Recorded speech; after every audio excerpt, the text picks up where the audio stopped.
Hey y'all, back again for another workout. So today's with the trap bar deadlift, up to 325 pounds. Still taking the rest pause, so I still should get 20 reps in today. Definitely adding just like 10 pounds at a time now. I don't know how many workouts I'll be able to do that, but once that I can't do that, I'll do 5 pounds and kind of keep going down, adding less weight. I don't know where I'll end up stopping. It just kind of depends. But I guess that's probably enough stalling. Let me get started. Oh, sorry, I know you can hear Stormy too. She's coming down to help me work out. All right, watch out.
All right, that's 20. Okay, gonna do some pull-ups now. I think I have decided to just do one set of everything. Sometimes I can do two, but a lot of times it just seems to take too much out of me. And now with the deadlifts getting harder, probably one set will be enough.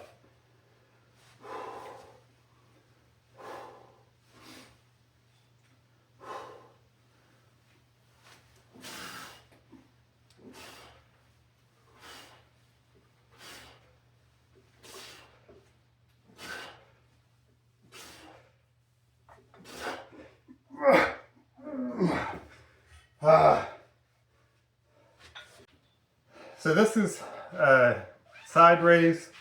It's a slight, well, very steep incline, but it's not vertical. So I'm leaning back just a little bit and then going out in scapular plane.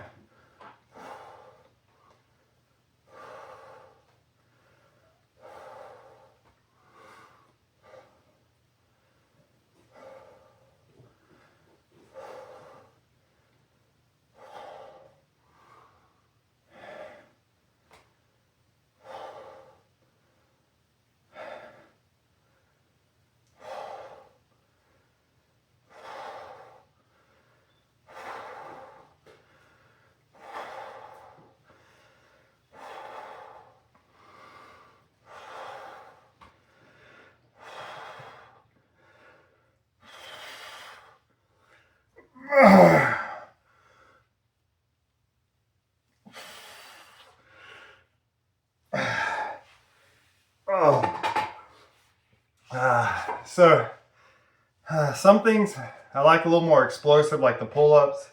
This a little more controlled. I can't raise my arms up. It just works better, different muscle groups for me. Feels better. Definitely, since I'm only doing one set, I'm trying to push everything as far as I can. I mean, you saw I tried there, could barely move it. On the pull-ups, I got halfway or so and just couldn't get the next rep done. So that's the one good thing for me with just doing one set. I can definitely give it my all and I don't hold back. Whereas when I start doing multiple sets, I tend to. And I really like going real hard on things. So this kind of fits my spirit animal, all that kind of stuff. All right, let's do some rows now.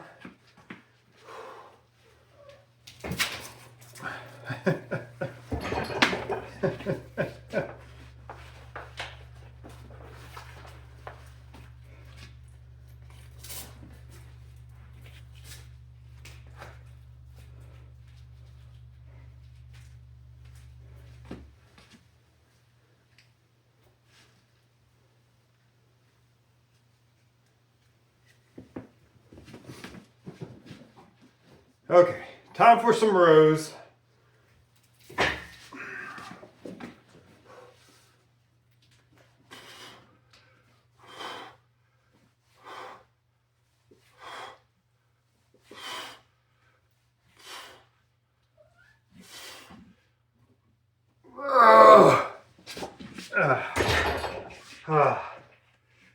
Went up 10 pounds today, so it's 260. Didn't quite get 8 reps, about 7.5. I did 10 with the 250 last week, so I'll take that. Bumping up the weight, that's probably about right. All right, back to shoulders, do some front raises. And I'm turning my hands, doing it palms up, just because it tends to clear the biceps tendon better for me.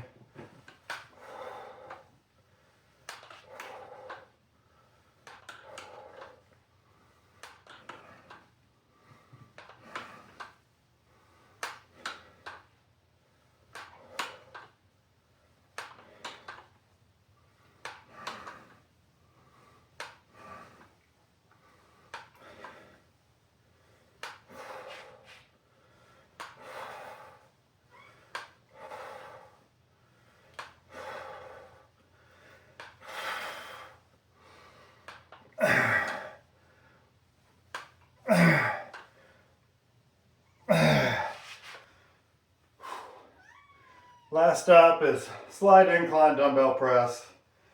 One set of this and I'll be done. Oh, Stormy, move. All right, here we go.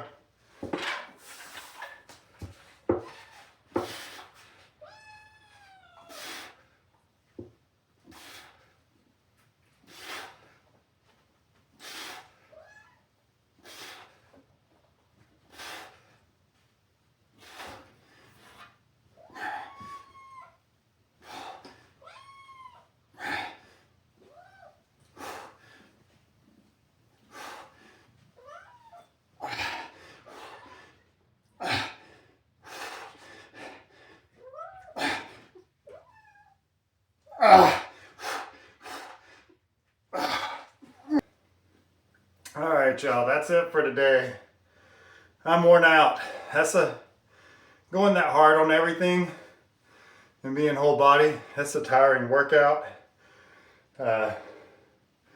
Unfortunately, my spotter got in the way on my incline dumbbell press. Luckily, she moved out of the way so I could get it done, but not something I would have expected before, but you never know with a cat. So again, just one set of everything. Seems to be working well for me, so I'm going to keep it up. One of the things we kind of know from research, Chris Beardsley has talked about this, we get a lot more of a hypertrophy signal stimulus from the first set versus other sets. So, if you get like 1 unit of muscle growth from one set, you got to do, I can't remember exactly, but like another 4 or 5 sets to get another unit, full unit. So that means that that first set gives us 1 unit. Each set after that only gives us a fraction of a unit.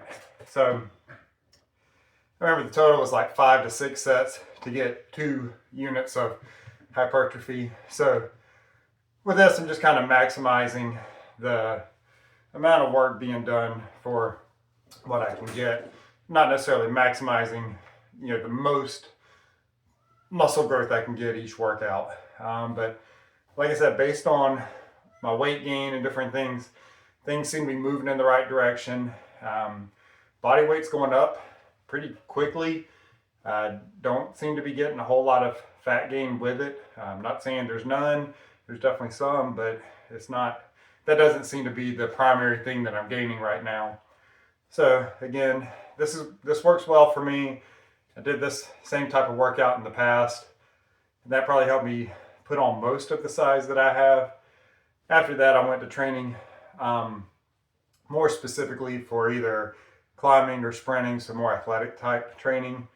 With that, I did do more sets, but I also wasn't going to failure on things. The goal was either strength or speed, so I was going all out in the sense of, if it was speed, I was going as fast as I could, but as soon as that speed would drop, I was done. So I wasn't going until I can't get another rep. It was still go all out until you can't meet that same, output anymore. And I mean, similar on the strength side, I was making sure the weights were heavy and stopping short of failure there, because fatigue is going to mask that strength a little bit more. When we're talking about hypertrophy, that fatigue, that way we know we kind of accomplished what we wanted. So I do think sometimes the fatigue side, especially for muscle building, is overrated. Meaning people are very fearful of it. There should be some fatigue. Our bodies are pretty resilient, robust. Personally, I want to be anti-fragile. And so our bodies can just take a good bit is what I mean by that. I did one video before on stress management, talk more about the resilient, robust, anti-fragile. And so just quickly with that, like the resilient means we can kind of take a hit and we'll bounce back to where we were. Robust means we can kind of take a hit and we don't deform. So like, we don't kind of give into it, it just kind of bounces off of us. With anti-fragile, we have kind of a mix of all those things. So we may take a hit and, kind of bounce in from it. But then when we bounce back, we actually don't just bounce back to where we were, we bounce back better. And so maybe with the robust, we kind of deflect something off of us, but then we still get better. So that's what I mean by kind of anti-fragile, and that's what I want to be. I want to be able to take whatever's thrown at me, deal with it whatever way's best, and then come back better. So it's kind of the goal. It's probably what we all want, to be quite honest. But anyway, enough philosophy. That's it, guys. Thanks for watching. Please like, subscribe, do all the fun stuff. Stormy's over there by the door. So she and I will see you guys next time. Bye.